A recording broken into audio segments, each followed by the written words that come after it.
Hello friends, 2000 प्रश्नों की श्रृंखला में एक बार फिर से आपका स्वागत है। आज की क्लास में हम हिस्ट्री के सभी क्वेश्चन अपने कंप्लीट करेंगे और पॉलिटी को हम स्टार्ट करेंगे आज से। चलिए देखते हैं बचे हुए हिस्ट्री के कुछ प्रश्न को। पहला प्रश्न है, कल का जो प्रश्न था अंतिम हमने छोड़ा था 500वां प्रश्न जो हमारा था, साइमन कमीशन का भारत आगमन किस वर्ष हुआ था। ये हमारा अंतिम प्रश्न था 1928 में। चलिए हम शुरू करते हैं आज के पहले प्रश्न से। तो पहला प्रश्न है, महात्मा गांधी के राजनीतिक गुरु कौन थे। तो गोपाल कृष्ण गोखले महात्मा गांधी के राजनीतिक गुरु थे। प्रश्न नंबर 2 की बात करें तो सारे जहां से अच्छा हिंदुस्तान हमारा के रचनाकार कौन है। तो इसके रचनाकार हैं इकबाल। इंपॉर्टेंट क्वेश्चन है, 100% आपके एग्जाम में ये दिखाई देगा। प्रश्न नंबर 3 की बात करें तो दीन बंधु के नाम से कौन विख्यात है। तो आपको पता है दीन बंधु के नाम से CF एंड्रूज विख्यात है। ठीक है, चलिए प्रश्न नंबर हम 4 की बात करें तो दांडी यात्रा में गांधी जी ने कितनी दूरी तय करके नमक कानून का विरोध किया था। तो हमसे दूरी पूछी है, दूरी है 385 किलोमीटर। प्रश्न नंबर 5, गांधी जी ने किस कानून को काला कानून कहा। तो सभी को पता है रॉलेट एक्ट के कानून को काला कानून कहा। प्रश्न नंबर 6, स्वराज पार्टी की स्थापना किस वर्ष की गई। तो स्वराज पार्टी की स्थापना 1923 में की गई। प्रश्न नंबर 7, कौन सी पुस्तक जवाहरलाल नेहरू द्वारा लिखी गई है। तो इसका आंसर है discovery of India, Jawaharlal Nehru द्वारा लिखी गई है। प्रश्न नंबर 8, चौरी चौरा नामक प्रसिद्ध स्थल कहाँ है। तो उत्तर प्रदेश के गोरखपुर में पड़ता है। और ये चौरी चौरा कांड कब हुआ लिख लीजिए, 5 फरवरी 1922 को ये घटना हुई थी। प्रश्न नंबर 9 है, who lives if India dies किसकी रचना है। तो ये भी जवाहरलाल नेहरू की है। ठीक है, तो एक बार रिपीट कर देते हैं, डिस्कवरी ऑफ इंडिया और who lives if India dies दोनों ही जवाहरलाल नेहरू की कृतियां हैं या रचनाएं हैं। प्रश्न नंबर 10 है, गांधी जी भारतीय राष्ट्रीय कांग्रेस के अध्यक्ष कितनी बार बने। तो एक बार बने हैं, ध्यान रखिएगा। प्रश्न नंबर 11, इनकलाब जिंदाबाद का नारा किसने दिया। तो ये भगत सिंह ने दिया था। प्रश्न नंबर 12, भारत की आज़ादी के समय कांग्रेस का अध्यक्ष कौन था। तो JB कृपलानी उस समय के अध्यक्ष थे। प्रश्न नंबर 13, भारत एवं पाकिस्तान के बीच सीमांकन किसने किया था। तो भारत और पाकिस्तान के बीच रेखा है, उस रेखा का नाम तो हमें पता है रेड क्लिफ है, लेकिन किया किसने था उनका नाम पूछा है। तो उनका नाम है सर सिरिल रेड क्लिफ, उनका नाम है। प्रश्न नंबर 14, दक्षिण अफ्रीका में महात्मा गांधी द्वारा प्रकाशित पत्रिका का नाम पूछा है। तो पत्रिका का नाम है इंडियन ओपिनियन। प्रश्न नंबर 15, वर्ष 1932 में अखिल भारतीय हरिजन संघ के संस्थापक कौन थे। तो अखिल भारतीय हरिजन संघ के संस्थापक थे महात्मा गांधी। ठीक है। प्रश्न नंबर 16, भारत छोड़ो आंदोलन के समय इंग्लैंड के प्रधानमंत्री कौन थे। तो विंस्टन चर्चिल थे। प्रश्न नंबर 17, भारत में साइमन कमीशन का विरोध क्यों हो रहा था। क्योंकि सभी सदस्य अंग्रेज थे। प्रश्न नंबर 18, भारत के स्वतंत्रता आंदोलन के दौरान महात्मा गांधी द्वारा स्थापित साबरमती आश्रम किस नगर के बाहर स्थित है। तो साबरमती आश्रम कहाँ है। तो अहमदाबाद में है। प्रश्न नंबर 19, गांधी जी की मृत्यु पर किसने कहा, हमारे जीवन से प्रकाश चला गया है। यह कहा था जवाहरलाल नेहरू ने महात्मा गांधी की मृत्यु के बाद कि हमारे जीवन से प्रकाश चला गया है। प्रश्न नंबर 20 है कि आनंद मठ के लेखक कौन थे। तो आनंद मठ के लेखक हैं आपके बंकिम चंद्र चटर्जी। कई बार एग्जाम में ये पूछा गया। तो 20 क्वेश्चन आपके कंप्लीट हो गए। देखिए क्वेश्चनों को साथ साथ नोट जरूर करते जाइएगा। इनसे बाहर आपको अगर देखा जाए एग्जाम के पॉइंट ऑफ व्यू देखोगे तो 60 से 70% आपके एग्जाम में यहीं से मिलने वाला है, क्योंकि इससे पहले UPTPSC पैट के एग्जाम में भी यहीं से क्वेश्चन बने थे। तो चलिए अब जो आपका प्रश्न नंबर 21 है, भूदान आंदोलन किसने प्रारंभ किया। तो विनोबा भावे ने आरंभ किया था। आप खुद देख सकते हैं क्वेश्चन की इंपॉर्टेंस के, सभी क्वेश्चन इंपॉर्टेंट है।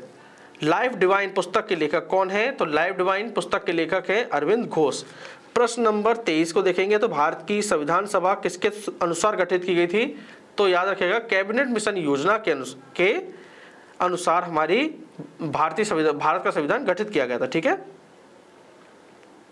ये प्रश्न दोबारा समझ लीजिए कि प्रश्न ये कहेगा आपसे यहाँ पर कि भारत की संविधान सभा जो 1946 में के करीब बनी थी कि किसके अनुसार गठित की गई थी। तो कैबिनेट मिशन योजना के अनुसार गठित की गई थी।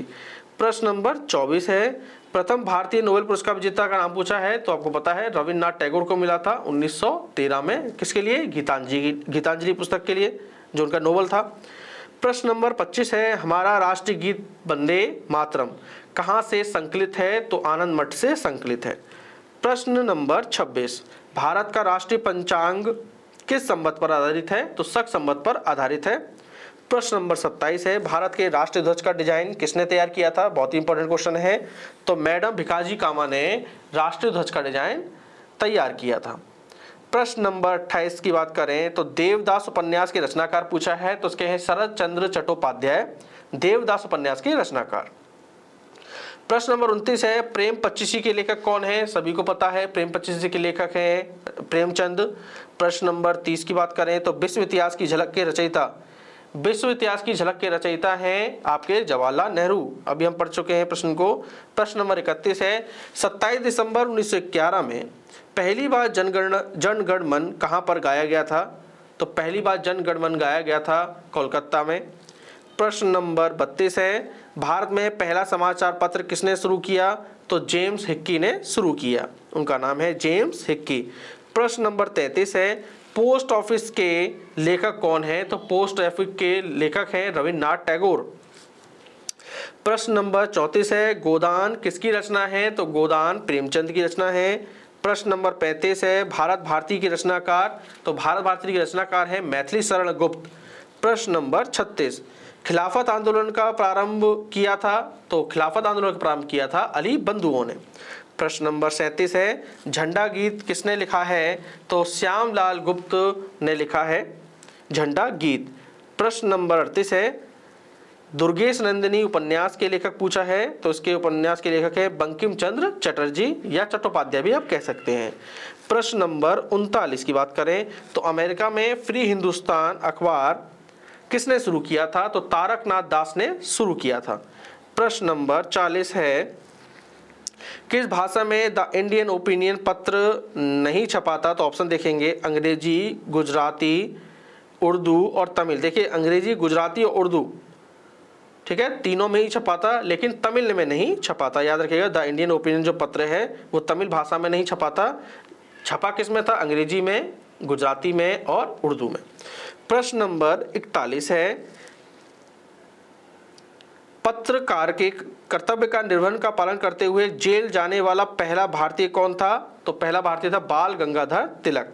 प्रश्न नंबर 42, काफी इंपोर्टेंट क्वेश्चन है ये, बनारस हिंदू विश्वविद्यालय के संस्थापक BHU के संस्थापक कौन है? तो मदन मोहन मालवीय। तो 42 क्वेश्चन आपके कंप्लीट हो गए हैं। प्रश्न नंबर है 43, भारत में मुसलमानों की उच्च शिक्षा के लिए पथ प्रदर्शक बना सर सैयद अहमद का पथ प्रदर्शक बने थे मुसलमानों की शिक्षा के लिए। प्रश्न नंबर 44 है, कांग्रेस के निम्नलिखित नेताओं में से कौन एक कैबिनेट मिशन योजना के पक्ष में पूरी तरह था? तो सरदार पटेल पूरी तरीके से कैबिनेट मिशन योजना के पक्ष में थे। प्रश्न नंबर 45, किसने सोम प्रकाश नामक समाचार पत्र शुरू किया? तो ईश्वर चंद्र विद्यासागर ने शुरू किया था सोम प्रकाश नामक समाचार पत्र।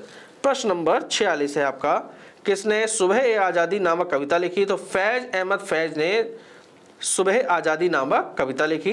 प्रश्न नंबर 47 है, कौन सा एक जर्नल अबुल कलाम आज़ाद द्वारा प्रकाशित किया गया था?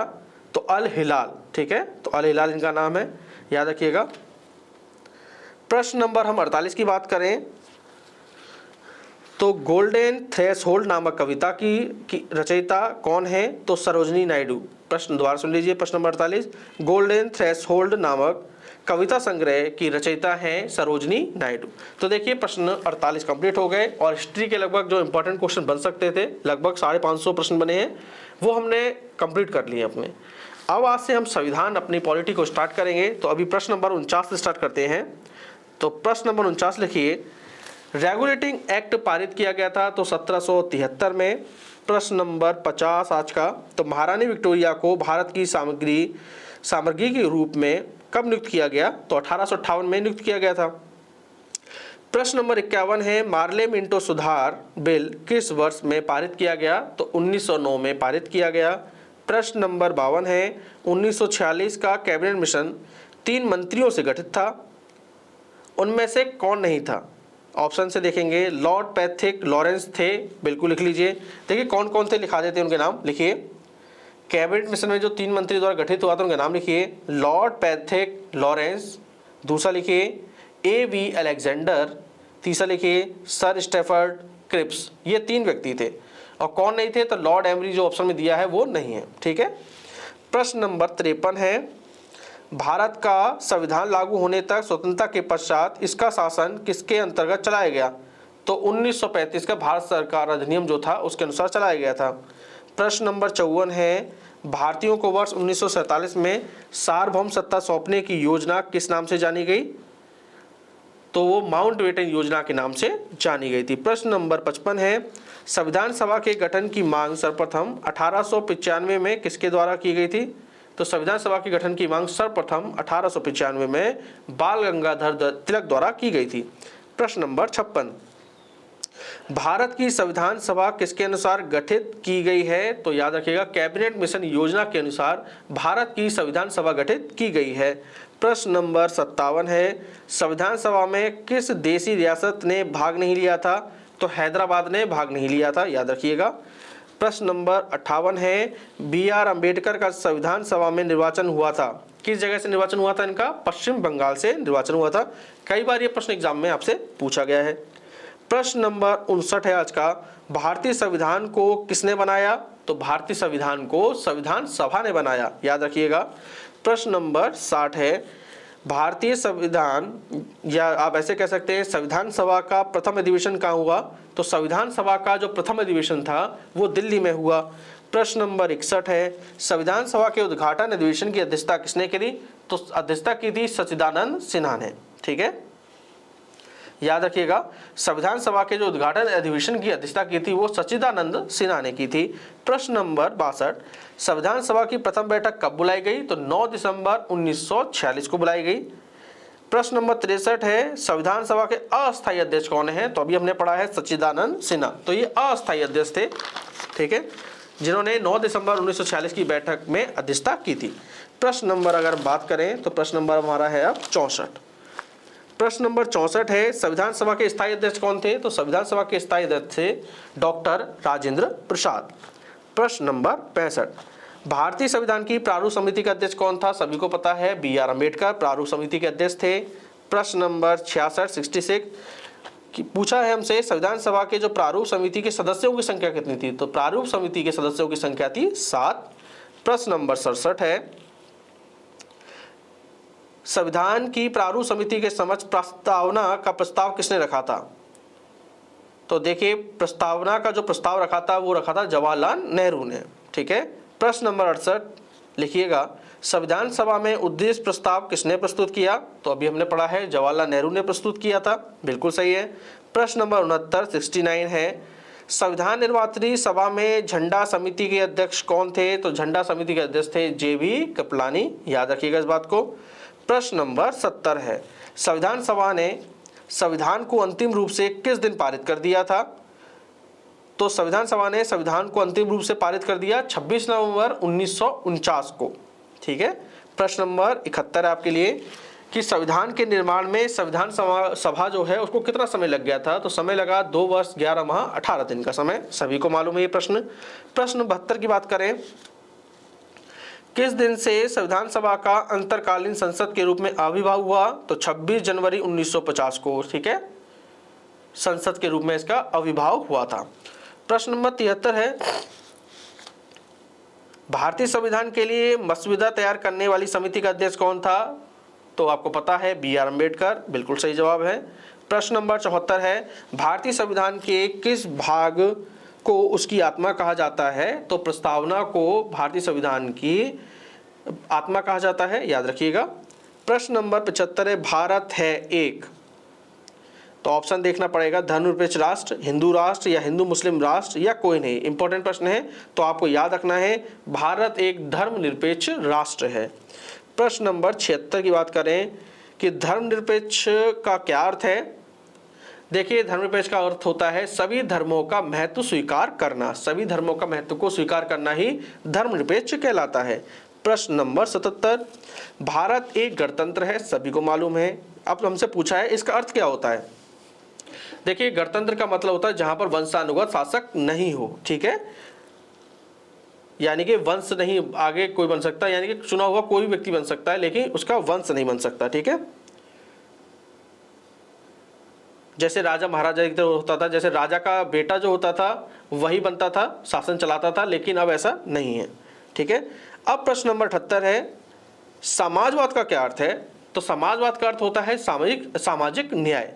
प्रश्न नंबर 79 79 है, किस वर्ष भारत एक प्रभुत्व संपन्न प्रजातांत्रिक गणराज्य बना। तो 1950 में बन गया था, सभी को पता है। प्रश्न नंबर 80 आज का, अब तक भारत के संविधान की उद्देशिका में कितनी बार संशोधन हो चुका है। केवल एक बार संशोधन हुआ है, याद रखिएगा। प्रश्न नंबर 81, भारत के संविधान की प्रस्तावना में प्रथम संशोधन कब हुआ। तो 1976 में सबसे पहले संशोधन हुआ था। प्रश्न नंबर 82 है, भारतीय संविधान की उद्देशिका में परिवर्तन किस संशोधन में किए गए थे। तो ये हम संशोधन का नाम पूछा है हमसे। संशोधन हुआ था जो पहला, उसका नाम था 42वां संविधान संशोधन 1976, ठीक है। प्रश्न नंबर 83, विश्व का सबसे बड़ा लिखित एवं सर्वाधिक व्यापक संविधान किस देश का है। तो अपने भारत का ही है। प्रश्न नंबर 84, भारतीय संविधान कैसा है। तो लिखिए, भारतीय संविधान अंशतः कठोर एवं अंशतः लचीला है। तो 84 प्रश्न हो गए हमारे। प्रश्न नंबर 85 की बात करें तो भारतीय संविधान पर सबसे अधिक प्रभाव किसका पड़ा। तो भारत सरकार अधिनियम 1935 का सर्वाधिक प्रभाव पड़ा हमारे पर। प्रश्न नंबर 86 है, अंग्रेजों द्वारा स्थापित प्रथम व्यापारिक केंद्र कौन सा था या कहाँ था। तो सूरत था इनका, ठीक है। प्रथम व्यापारिक केंद्र सूरत में था। प्रश्न नंबर 87 है, भारतीय राजनीति व्यवस्था में क्या सर्वोच्च है। देखिए, भारतीय राजनीति व्यवस्था में आपको पता होना चाहिए संविधान सर्वोच्च है। प्रश्न नंबर 88, भारतीय संविधान का अभिभावक कौन है। तो भारतीय संविधान का अभिभावक है सर्वोच्च न्यायालय, सुप्रीम कोर्ट। प्रश्न नंबर 89, भारतीय संविधान की संरचना किस प्रकार की गई है। तो भारतीय संविधान की संरचना संघीय प्रकार की गई है, याद रखिएगा। प्रश्न नंबर 90 है, द्वितीय विश्व युद्ध पूछा है कब प्रारंभ हुआ। तो 1939 में प्रारंभ हुआ। प्रश्न नंबर 51, एक शब्द का है चौथी सत्ता का प्रयोग, शब्द चौथी सत्ता का प्रयोग या फोर्थ पिलर जिसे बोलते हैं, किसके लिए होता है। आपको पता है, प्रेस और स्वतंत्रता, प्रेस और समाचार पत्र के लिए हम फोर्थ पिलर का यूज करते हैं या चौथी सत्ता शब्द का यूज करते हैं। प्रश्न नंबर 92 है, संयुक्त राष्ट्र महासभा का अध्यक्ष कितनी अवधि के लिए चुना जाता है। तो 1 वर्ष के लिए चुना जाता है, याद रखिएगा। संयुक्त राष्ट्र महासभा का अध्यक्ष 1 वर्ष की अवधि के लिए चुना जाता है। प्रश्न नंबर 93, भारतीय संविधान का कौन सा लक्षण आयरिश संविधान या आयरलैंड से लिया गया है। तो नीति निर्देशक तत्व हमने आयरलैंड से लिए हैं। प्रश्न नंबर 94 है, भारतीय संविधान में समवर्ती सूची हमने कहा। देखिए, संविधान में समवर्ती सूची हमने ली है ऑस्ट्रेलिया से, याद रखिएगा, ठीक है। और नीति निर्देशक तत्व लिए हमने आयरलैंड से। प्रश्न नंबर 95 है, मौलिक कर्तव्य हमने किस देश से लिए हैं। तो रूस के संविधान से हमने मौलिक कर्तव्य लिए हैं। प्रश्न नंबर 96, कानून के समान संरक्षण जो वाक्य है हमने कहाँ से लिया है। तो हमने लिया है अमेरिका से। प्रश्न नंबर 97, सर्वोच्च न्यायालय की व्यवस्था किस देश से लिया गया है। तो हमने ये लिया है अमेरिका से, यूएसए से। प्रश्न नंबर 98 की बात करें, किसने कहा था मानव प्राकृतिक रूप से एक राजनीतिक प्राणी है। तो यह कथन था अरस्तु का। प्रश्न नंबर 99 है आज का, भारतीय संविधान की संशोधन प्रक्रिया, यानी कि हमने संविधान संशोधन किस देश से लिया है। तो दक्षिण अफ्रीका से लिया है हमने, ठीक है। प्रश्न नंबर 100 आज का अंतिम प्रश्न और प्रश्न नंबर 600 हमारा, संसदीय शासन प्रणाली सर्वप्रथम किस देश में विकसित हुई। सभी को पता है संसद की जननी हम कहते हैं ब्रिटेन को। तो बिल्कुल सही आंसर होगा इसका ब्रिटेन। तो याद रखिएगा, संसदीय शासन प्रणाली सर्वप्रथम ब्रिटेन देश में विकसित हुई। तो ये आपके 100 प्रश्न आज कंप्लीट हो गए हैं।